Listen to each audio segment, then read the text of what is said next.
SS হক market বা আমাদের চিরপরিচিত new market, যা আক্ষরিক অর্থেই কলকাতার প্রথম সুপার মার্কেট। বলা হতো খুঁজলে নাকি বাঘের দুধও এখানে পাওয়া যায়। কোনো অ্যাডভেঞ্চারে বেরোবার আগে বা প্রিয় ডালমুট কিনতে ফেলুদাকেও আসতে হতো এখানেই।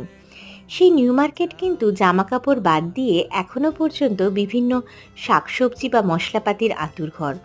সারা বছর কলকাতার কোথাও না পাওয়া গেলেও এখানে আপনি পেয়ে যাবেন বিশেষ কিছু মশলাপাতি আর শাকসবজি। এখানকার সকালবেলার মাছের বাজারও কলকাতার অন্যতম ব্যস্ত হোটেল সাপ্লায়ার।